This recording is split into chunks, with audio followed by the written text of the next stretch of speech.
Economic insecurity, housing concerns, health worries, fear. How is COVID-19 impacting Philadelphians' mental health, and how could potential cuts from the state make things worse? I'm Jill Horner. This is Comcast Newsmakers. With me is Philadelphia City Councilmember At-Large, Derek Green. Thanks so much for being with us. No problem. Good seeing you, Jill. When we talk about the state of the city right now and how we're doing, you're hearing from constituents about their concerns related to COVID, related to their economic state. You recently had a hearing related to potential cuts and mental health in Pennsylvania and in Philadelphia. What are the concerns right now? Well, COVID has been a pandemic that has impacted every aspect of our lives from a healthcare perspective, from an economic crisis. But for those that have a physical or learning difference, it's really impacted in ways that people never would have thought. It's impacted them in reference to the services they receive. So many people are used to having someone come into their home or actually go to a location to receive services. And that's been interrupted by this pandemic. So there's been some real concerns about their ability to receive and access services. So we wanted to have this hearing to have a conversation about those concerns and also prepare for possibly future issues that may happen as a result of this pandemic. And let's get into the finances of this when we're talking about where we are as a Commonwealth right now. In 2012, there were cuts in the amount of dollars coming into the city of Philadelphia. You are concerned that there will be additional cuts related to the state budget and the amount of money coming to Philadelphia. In 2012, there were $84 million in cuts. That money comes in direct grants to Philadelphia. What are the concerns right now? You know, the concerns that I have as an at-large member of City Council, we just had a budget process that we ended in June, and we had a $749 million deficit. And that was based on a loss of revenue and resources due to the pandemic. My concern is that, years ago when we had a similar economic challenge at the state level coming out of the Great Recession, they had significant cuts to the services for people that people rely on, especially those that have a physical or learning difference. About $84 million in cuts, which come as direct grants to the city of Philadelphia. That was not made up.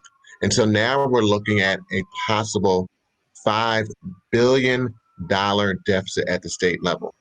And so we as a city need to start thinking about and be prepared that if we're not able to get any federal assistance at the state or local level, we're going to see some significant impact on the services provided to the population of people that have a physical and learning difference that have been disrupted by this pandemic. And this is an issue that is unique to Philadelphia. You're actually a board member for the National League of Cities. What's the conversation happening there? Well, at the national level and as a board member for the National League of Cities, we've been advocating to our federal lawmakers that we need another stimulus package because for states and cities like Philadelphia or Pittsburgh or Allentown or Erie, we've all lost significant amount of revenue. And that's put a real strain on our ability to close our budgets. And so as we go into this next fiscal year, going into 2021, many of us, like Philadelphia, have used all of our resources. We don't have any rainy day funds because we exhausted all of those to get through this budget. So this could impact not only the services for people that have a learning and physical difference, but how it can impact police, fire, a whole host of public safety, as well as quality of life services that we as a municipality provide to our constituents. We mentioned that you recently had a hearing on this topic. What came out of that hearing? Are there tangible next steps? Well, we talked with our acting head of the Department of Behavioral Health and Intellectual Disabilities, Dr. Jill Bowen, and she's been in conversation with the state about these issues and concerns.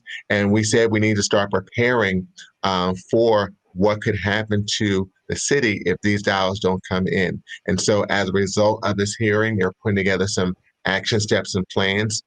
As we are going into the latter part of this year, various city departments are also starting to put their budgets together. So for me, having this hearing was important, not only for Dr. Bowen and her staff to get prepared, but also to educate my colleagues on this potential issue that they may have not been aware about, and the past history that when a state had these challenges, cuts were made and we did not receive the dollars that we had received in the past, and we need to be prepared. Thank you so much. Thank you. We've been talking with Philadelphia City Council Member at Large, Derek Green. I'm Jill Horner.